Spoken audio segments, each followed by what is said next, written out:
सभी ज्ञाता और महानुभावों का पुनः एक बार स्वागत है। शिक्षण वीडियो के इसी क्रम में आज 7वीं क्लास है। पिछली 6 कक्षाएं जो वीडियो उपलब्ध है उनका एक बार गहनता से अध्ययन कर लें। आज शिक्षण वीडियो की क्लास 7 में 2 शिक्षण वीडियो का अध्ययन करेंगे। ये दोनों ही शिक्षण विधियाँ अक्सर परीक्षा में पूछी जाती है और इससे रिलेटेड जितने भी प्रश्न हैं उनको आपको गहनता से याद रखना है। आज हम 2 शिक्षण विधियों पर चर्चा करेंगे, जिसमें एक शिक्षण विधि है ह्यूरिस्टिक मेथड और दूसरी है पर्यवेक्षित अध्ययन विधि। हमारी कोशिश ये है कि प्रतिदिन 7:30 बजे एज अ प्रीमियर क्लास, लगभग लाइव के समान ही होती है, एज अ प्रीमियर क्लास आपको रोज़ 7:30 बजे एक प्रस्तुत की जाए ताकि आपकी अध्ययन का एक क्रम बन जाए। तो इसी कड़ी में आज 7:30 बजे आप हमसे जुड़े हैं। आप कमेंट बॉक्स में अपने प्रश्नों को लिखते रहिए, हम बिल्कुल उनका जवाब देंगे। आज हम बात करेंगे 2 महत्वपूर्ण विधियाँ, जिसमें एक तो है ह्यूरिस्टिक मेथड और एक है पर्यवेक्षित अध्ययन विधि। तो स्टार्ट करते हैं ह्यूरिस्टिक मेथड से। अक्सर परीक्षाओं में ये पूछी जाती है, इसके कितने पॉइंट्स पे आपको ज़्यादा जोर देना है उसकी चर्चा करेंगे। हम टू द पॉइंट चर्चा करेंगे और एग्ज़ाम पॉइंट ऑफ व्यू से ही चर्चा करेंगे। बाकी पढ़ने को तो आपको एक बुक ही मिल जाएगी हर विधि पे। ह्यूरिस्टिक मेथड क्या है, इसके अन्य नाम क्या हैं वो भी समझ लें। ह्यूरिस्टिक मेथड, ह्यूरिस्टिक विधि, इसी के अन्य नाम है खोज विधि, अनुसंधान विधि, अन्वेषण विधि और एक अलग सा नाम आता है, हो सकता है आपको बुक्स में ना मिले, स्वयं ज्ञान विधि के नाम से भी इसको जाना जाता है। तो इतने सारे नाम हैं, वह ह्यूरिस्टिक मेथड के ही है, इनको आपको याद रखना है। इस विधि में प्रवर्तन की बात करें तो इस विधि का प्रवर्तन किसने किया, तो ह्यूरिस्टिक, अनुसंधान, अन्वेषण विधि के प्रवर्तक की बात करें तो इस विधि के प्रवर्तक हैं Henry Edward Armstrong. Armstrong, Henry Edward Armstrong है, वह ह्यूरिस्टिक विधि के प्रवर्तक माने जाते हैं। और यह जो रसायन विज्ञान के प्रोफेसर थे, आर्मस्ट्रॉन्ग है वो केमिस्ट्री के प्रोफेसर थे और एम्पीरियल कॉलेज ऑफ लंदन इसमें काम करते थे। तो यह एक रसायनज्ञ थे, यह एम्पीरियल कॉलेज ऑफ लंदन में कार्य करते थे और वहीं से इस विधि का आविष्कार किया था। तो प्रवर्तक की बात करें तो Henry Edward Armstrong, London college, Amperian college of London, ये इससे संबंधित हैं। यह रसायन विज्ञान के प्रोफेसर थे, ये आपको याद रखना है, छोटी छोटी बातें। अगली बात करें, इस विधि का प्रयोग है वह किस विषय के लिए किया था, तो गणित के विद्यार्थियों के लिए स्पेशल, ये ज़रूर ध्यान रखें, ह्यूरिस्टिक मेथड का प्रयोग सबसे पहले गणित के विद्यार्थियों के लिए किया गया था, अर्थात मैथमेटिक्स पढ़ाने के लिए इसका उपयोग किया गया था। और कहीं न कहीं ये आगमन विधि पर ही आधारित है, इसको ज़रूर ध्यान रखें। ह्यूरिस्टिक मेथड है वो आगमन विधि पर आधारित है। अब इसका प्रयोग है वो गणित के विद्यार्थियों के लिए किया गया था, क्योंकि गणित में चिंतन स्तर का उच्च होना बहुत ज़रूरी है, तार्किकता उच्च स्तर की होनी चाहिए। तो एक प्रश्न ये पूछा जा सकता है कि ह्यूरिस्टिक मेथड है वो किस प्रकार के अधिगम से आधारित है, तो चिंतन स्तर के अधिगम के लिए ही ह्यूरिस्टिक विधि का प्रयोग किया जाता था। तो गणित में प्रयोग किया गया। अब गणित जहाँ आता है तो विज्ञान भी चिपका दीजिए पीछे पीछे। यह गणित और विज्ञान दोनों के लिए ही यह उपयुक्त शिक्षण विधि है, लेकिन प्रयोग गणित में सबसे पहले किया गया था। अब शब्द की बात करें, ह्यूरिस्टिक शब्द है वह किस भाषा के कौन से शब्द से बना है, तो ह्यूरिस्टिक शब्द है वह ग्रीक या यूनानी भाषा के ह्यूरिस्को शब्द से बना है, ये जरूर ध्यान रखें। ह्यूरिस्टिक शब्द है वह ह्यूरिस्को से बना हुआ है और ह्यूरिस्को शब्द है वह यूनानी या ग्रीक भाषा का शब्द है, जिसका अर्थ होता है आई डिस्कवर, अर्थात मैं खोजता हूँ। और इससे मिलते जुलते शब्द का प्रयोग किया था आर्किमिडीज ने, जब उसने कोई एक सिद्धांत खोजा था तब उसने कहा था यूरेका यूरेका यूरेका। इसी यूरेका और ह्यूरिस्को दोनों ही समानार्थी है। यूरेका का मतलब है मैंने पता लगा लिया, तो ये हो गया यूरेका। तो यूरेका है वह सबसे पहले वर्ड यूज़ किया था आर्किमिडीज ने। तो यूरेका से ही ह्यूरिस्को बना और ह्यूरिस्को से ही ह्यूरिस्टिक मेथड बना।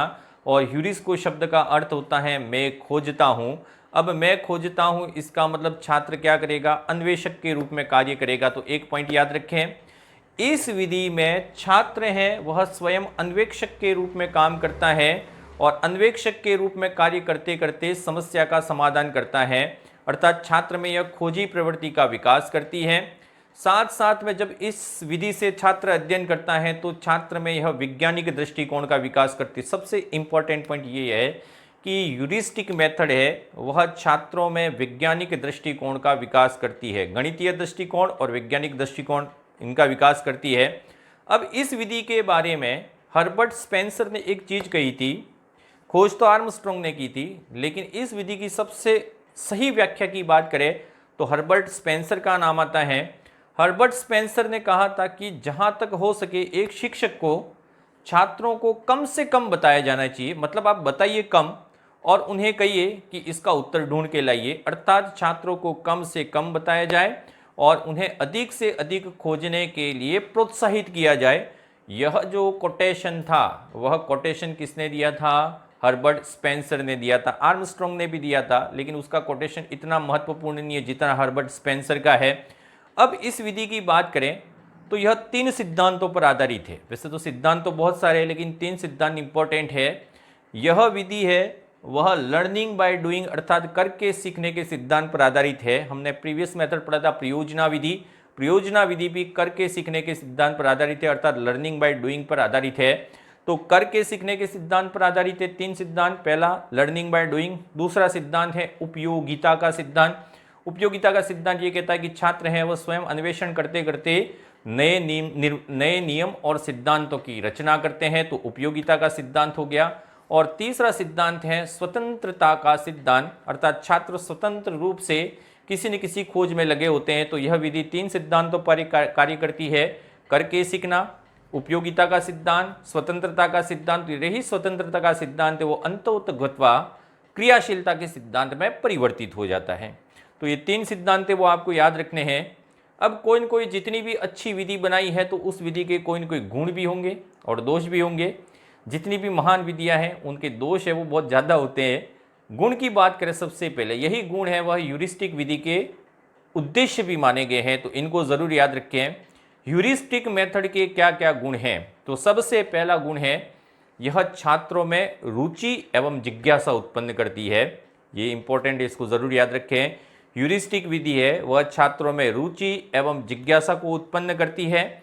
यह छात्रों को आत्मनिर्भर बनाती है और आत्मविश्वास के गुणों का विकास करती है। छात्र स्वयं कोई एक चीज़ खोजेगा तो उसमें आत्मविश्वास आ जाएगा और धीरे धीरे आत्मनिर्भर बनता जाएगा। अगला है इस विधि में गृह कार्य नहीं दिया जाता है। ये अच्छी चीज़ है, वरना गृह कार्य के नाम से तो कुछ बच्चे वो स्कूल ही छोड़ देते हैं। इस विधि में गृह कार्य नहीं दिया जाता है, छात्र स्वयं कार्य करके किसी भी समस्या का समाधान करता है विदाउट होमवर्क। तो गृह कार्य विहीन विधि है। अगली बात करें तो छात्र स्वयं कार्य कर रहा है तो यह विद्यार्थी की क्रियाशीलता को बढ़ाने का कार्य करती है, ये भी आपको याद रखना है। यह विधि है वह विद्यार्थी की क्रियाशीलता को बढ़ाती है। यह उच्च स्तरीय अनुसंधान में सहायक है।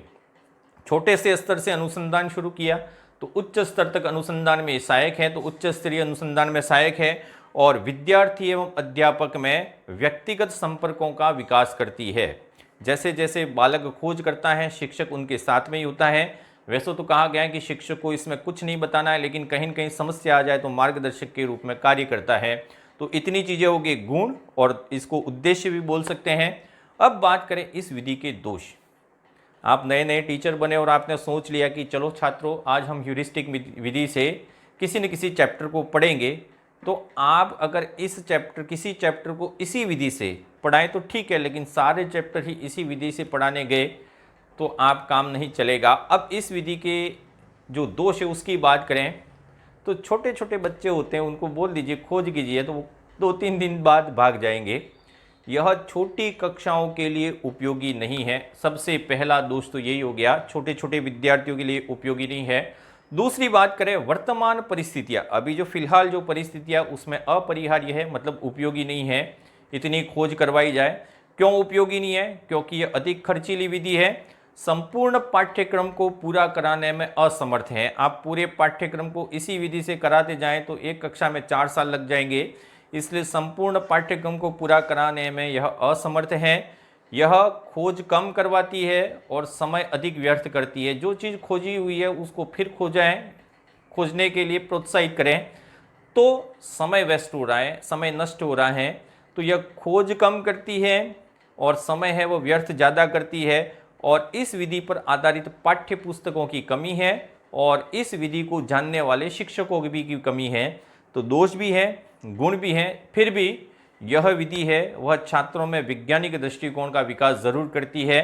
तो आज की पहली विधि हो गई ह्यूरिस्टिक मेथड, जिसे अनुसंधान विधि भी के नाम से भी जाना जाता है। आज की दूसरी विधि है जिसे पर्यवेक्षित अध्ययन विधि या निर्देशित अध्ययन विधि के नाम से जाना जाता है, सुपरवाइज्ड स्टडी मेथड। यह शब्द कई बार पूछा गया है। निर्देशित अध्ययन विधि भी इसका नाम है। इस विधि का उद्देश्य क्या है तो वो समझ लें। यह विधि है, इसमें छात्र द्वारा स्वाध्याय किया जाता है अर्थात स्व अध्ययन किया जाता है और शिक्षक का काम होता है केवल उसका पर्यवेक्षण करना, यानी कि सुपरविजन करना। छात्र स्वयं पढ़ रहे हैं, शिक्षक है वह केवल सुपरविजन का काम करता है या पर्यवेक्षण का काम करता है।